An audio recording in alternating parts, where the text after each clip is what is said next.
When we reviewed foundation category advertising, we were really shocked and surprised to see this sea of white female faces. I think it would be fair to say that there was only certain skin shades, skin tones that were shown or advertised. So we had a huge problem of exclusion across every different type of person. And we were determined to really just show society. So moving to a campaign that was actually a lot more emotionally engaging and showcasing the emotional benefit to the consumer was actually something that nobody was doing, and it was a huge opportunity for us. So it almost felt like a movement from the moment it launched.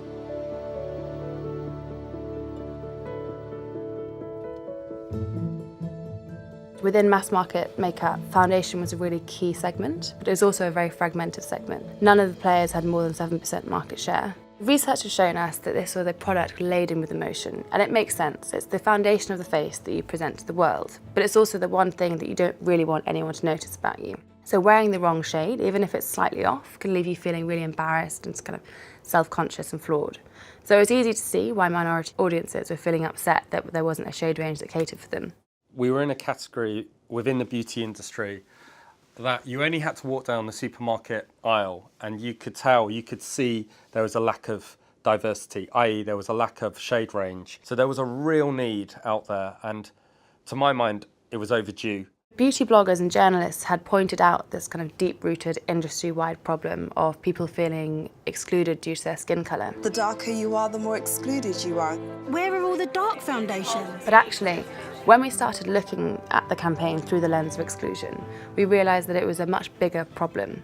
So anyone can feel excluded, no matter what your skin colour. And in fact, in the beauty industry, if you didn't fit this kind of perfect vision of beauty that was portrayed, so very slim, very white and very, very flawless, you'd feel completely ignored by the category. And what we realised is this is actually the majority of the UK. L'Oreal already had the widest shade range in the mass market with 21 shades, but they were proud to increase the shade range to 23. There was a tricky tension though, because having these darker shades, although it was great for our minority audiences, wouldn't guarantee us more market share. So what we had to do was think of a way to reignite the full shade range and the passion for the whole True Match brand. Our business objective was to become #1 market share player in the category, so going from 5th place to #1. Our marketing objective was actually to increase penetration, so we had a clear number, 165,000 consumers to be recruited over the next 12 months. Also increase our relevance and differentiation, both in terms of brand as well as product. We needed to ensure that we're talking to all of our consumers. We wanted to create the most talked about foundation campaign ever. So we shot all 23 in one day, but it wasn't scripted. It was their words, it was their story, their relationship with their skin, and a relationship with foundation, often a mismatching foundation.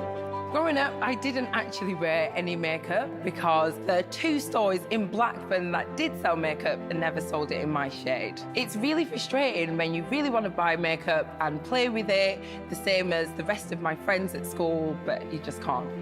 When you have the right base, it's just like a whole puzzle coming together. And I feel like True Match is just saying we all unite together because we're all worth it. I don't think you change a brand's N line lightly. It felt right, I would say, on our behalf as the agency, but also for the client, to change the line to because we're all worth it. Unlike traditional campaigns where we've only used our influencers on social channels, they really were across every touch point of the campaign. So we launched with a big media roadblock on social where they all posted to every one of their 19 million followers. But then we also created an edit which lived on TV, and we had a cinema edit as well. We had dynamic digital programmatic where shade appropriate creative was targeted at 4 different skin colour segments, and these then linked back to our e-commerce and in-store. Our initial business objective was to achieve #1 market share, which equated to 7%. We actually did almost 8%. In year 2, we brought our market share to up to 10%. We needed to deliver 165,000 consumers in year 1. We actually delivered 280. And in year 2, we delivered more than 330,000 consumers. So in order to truly understand the effectiveness of this campaign, we had to run an econometric study. The return on investment, the ROI for this campaign, short term was £2.90 for every pound we invested in our media. When we look at the long-term ROI, that number is £5.20. So the campaign helped generate loads of really positive PR, which, as well as having a value in itself, really helped drive brand reappraisal.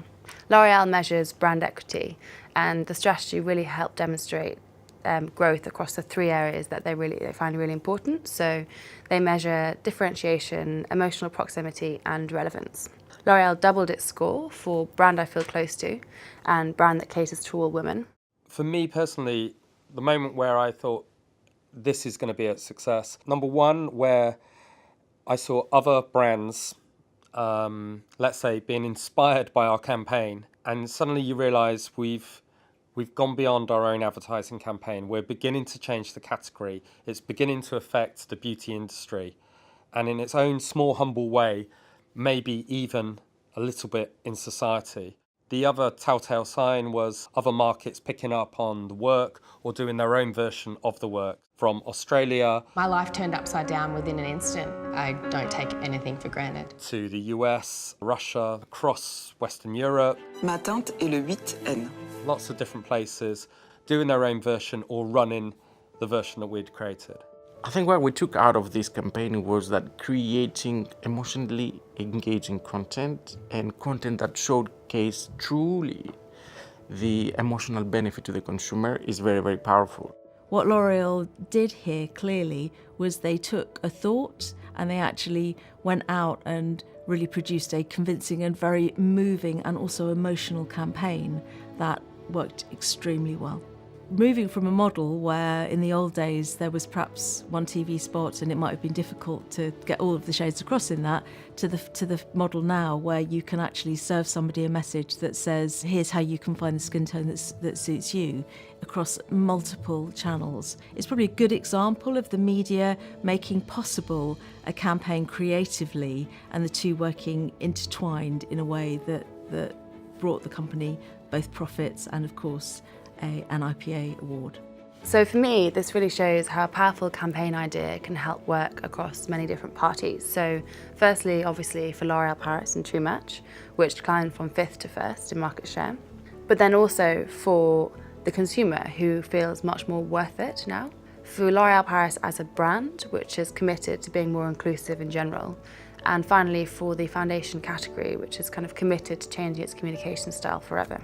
This campaign must have been extremely motivating for the employees of the company as well. We're working in a time now where particularly our younger employees, but perhaps, let's face it, all of us, really want some meaning to what we're doing at work and don't just want to take the paycheck, but want to be proud of what we do.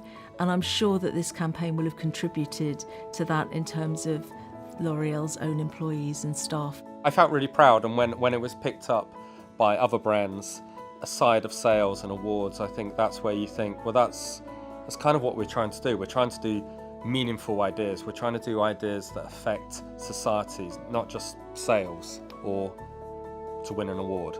Those are nice things, but actually if you do something bigger, then it means something.